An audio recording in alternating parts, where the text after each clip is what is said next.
Jumpa kembali dalam hadirat Tuhan. Salam damai sejahtera buat saudara-saudari sekalian. Tema firman Tuhan pada saat ini adalah Tuhan Yesus datang untuk orang berdosa. Tuhan Yesus datang untuk orang berdosa.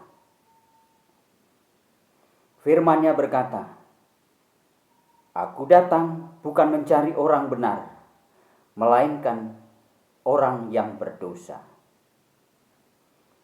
Saudara yang dikasihi Tuhan, siapa yang dimaksud orang berdosa? Dan siapa yang dimaksud orang benar?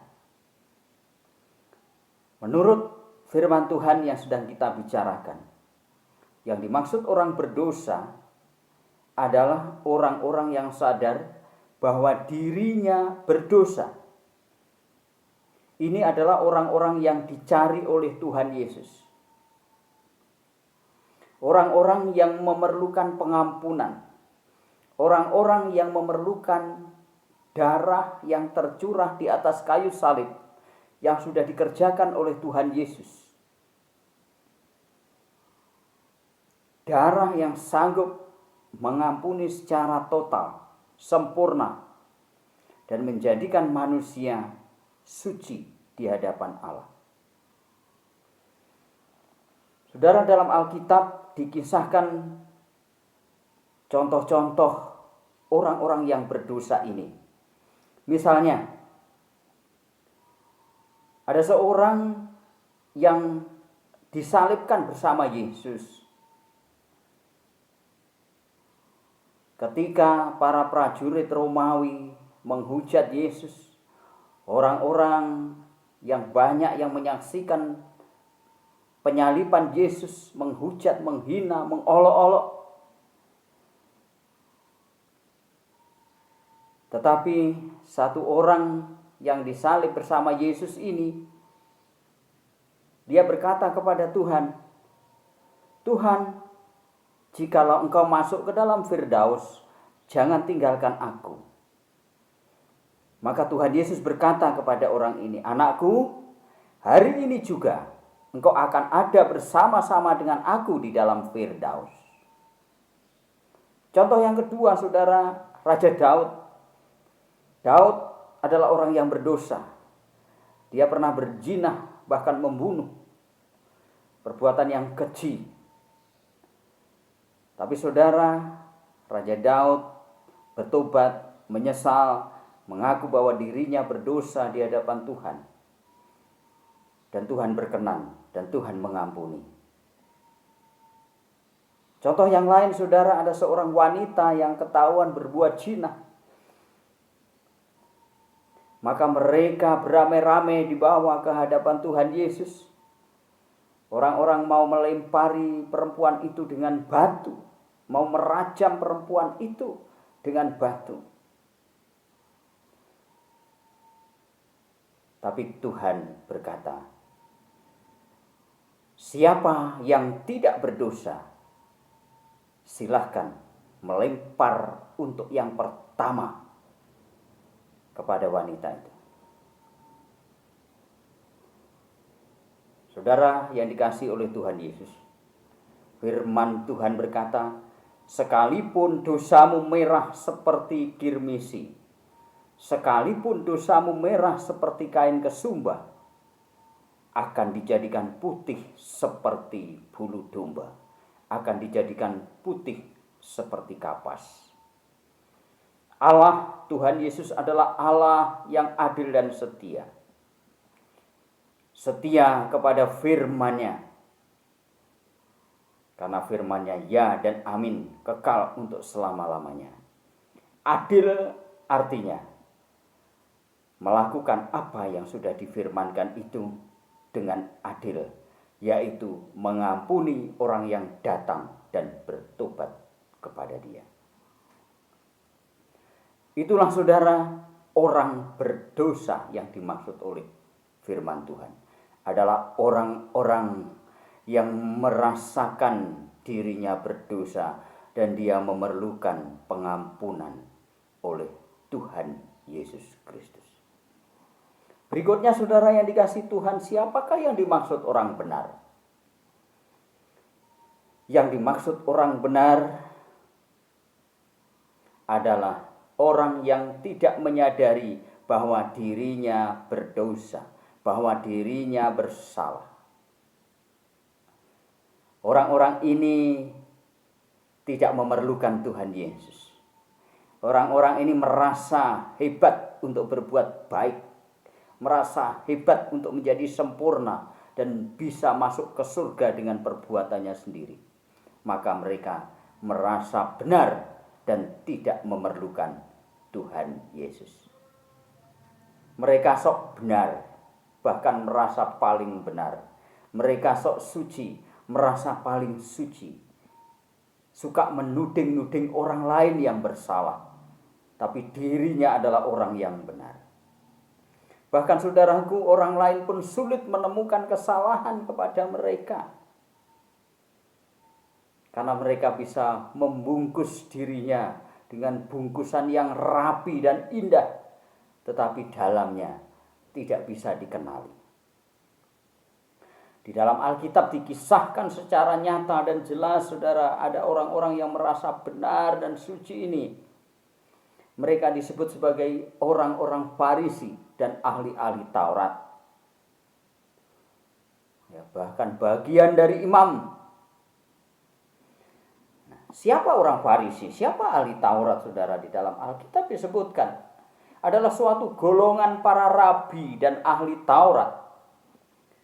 Ya, mereka adalah guru-guru, mereka adalah pengajar-pengajar Taurat, pengajar firman Tuhan. Sangat berpengaruh, diikuti banyak orang.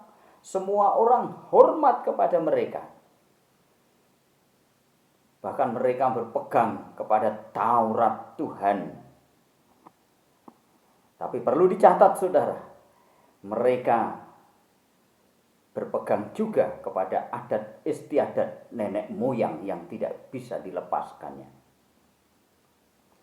Seluruh hukum dan peraturan mereka taati secara mutlak. Sekali lagi saudara, orang lain sulit menemukan kesalahan kepada mereka. Tetapi Tuhan Yesus adalah Allah. Tuhan Yesus mengetahui siapa mereka. Dan Tuhan Yesus tidak menyukai mereka, bahkan membenci mereka. Mengapa? Karena mereka merasa paling benar, merasa tidak bersalah, merasa tidak berdosa. Mereka merasa tidak perlu pertobatan, tidak memerlukan Tuhan Yesus, bahkan melawan Tuhan Yesus. Dicatat banyak hal yang dikerjakan oleh orang-orang Farisi dan ahli-ahli Taurat itu, saudara, di dalam Alkitab. Mereka munafik, bersekongkol membunuh Yesus, menolak Yesus sebagai Tuhan, sebagai firman, sebagai Allah yang menjadi manusia.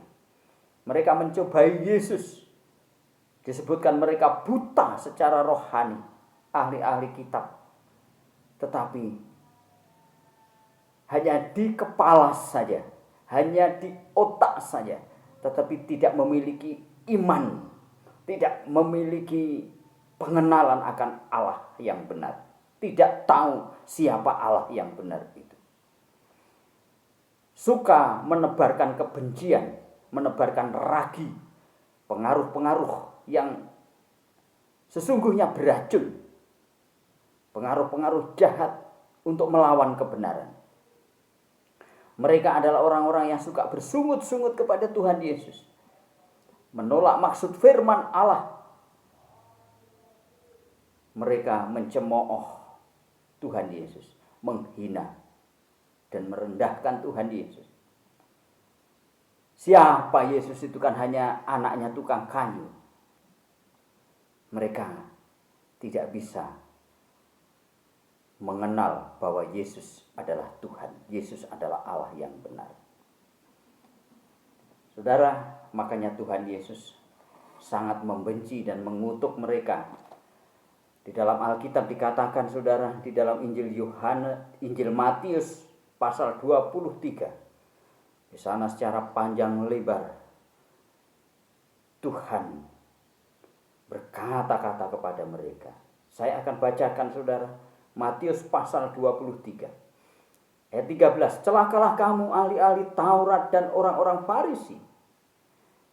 Hai kamu orang-orang munafik, karena kamu menutup pintu-pintu kerajaan surga di depan orang. Sebab kamu sendiri tidak masuk dan kamu merintangi mereka yang berusaha untuk masuk. Orang-orang Farisi, ahli Taurat, mereka adalah orang-orang yang pertama-tama menghalangi orang untuk percaya kepada Yesus. Menghalangi orang-orang untuk datang kepada Yesus. Ayat 15. Celakalah kamu hai ahli-ahli Taurat dan orang-orang Farisi. Hai kamu orang-orang munafik, sebab kamu mengarungi lautan dan menjelajah daratan untuk mentobatkan satu orang saja menjadi penganut agamamu. Dan sesudah ia bertobat, kamu menjadikan dia orang neraka yang 2 kali lebih jahat daripada kamu sendiri. Saudara sepertinya mengajak orang untuk beragama, mengajak orang untuk bertobat, tetapi ternyata mereka tidak mengenal Allah yang benar, tidak mengenal Tuhan yang benar. Tuhan Yesus dia kianati, mereka tolak. Dan mereka menghalang-halangi orang datang kepada Tuhan Yesus. Ayat 16a di sana juga dikatakan, celakalah kamu hai pemimpin-pemimpin buta, tidak tahu secara rohani, tidak bisa melihat secara rohani bahwa Yesus adalah Allah, Yesus adalah Tuhan. 25, celakalah kamu ahli-ahli Taurat dan orang-orang Farisi. Hai kamu orang-orang munafik, sebab cawan dan pinggan kamu bersihkan sebelah luarnya, tetapi sebelah dalamnya penuh rampasan dan kerakusan. Orang-orang Farisi dan ahli-ahli Taurat adalah orang-orang yang pandai menyembunyikan kesalahan dan dosanya. Luarnya kelihatan bagus, maka tidak ada seorang pun yang bisa melihat kesalahannya. Ayat 27 saudara, celakalah kamu hai ahli-ahli Taurat dan orang-orang Farisi, hai kamu orang-orang munafik, sebab kamu sama seperti kuburan yang dilabur putih, yang sebelah luarnya memang bersih tampaknya, tetapi yang sebelah dalamnya penuh tulang belulang dan pelbagai jenis kotoran. Saudaraku yang dikasihi oleh Tuhan Yesus, demikian jahatnya orang-orang benar, orang-orang yang merasa benar, orang-orang yang merasa tidak perlu Tuhan Yesus, orang-orang yang merasa tidak memerlukan pengampunan oleh darah yang Tuhan Yesus sudah curahkan di atas kayu salib. Mereka tidak bisa mengenal siapa Tuhan Yesus. Tuhan Yesus adalah Allah yang benar, Allah yang datang ke dunia mencari orang berdosa untuk diselamatkan, orang-orang yang mau menerimanya. Saudara, orang-orang berdosa adalah orang yang menyadari bahwa dia memerlukan Tuhan Yesus untuk hidup dan diselamatkan. Jikalau manusia bisa diampuni dosanya tanpa darah Yesus, Yesus tidak perlu disalibkan. Saya ulangi, jika manusia bisa diampuni dosanya tanpa darah Yesus, Yesus tidak perlu disalibkan. Yang berbahagia adalah orang yang mendengar, mengerti, dan percaya. Artinya melakukan firman Tuhan dalam hidupnya. Tuhan memberkati. Amin.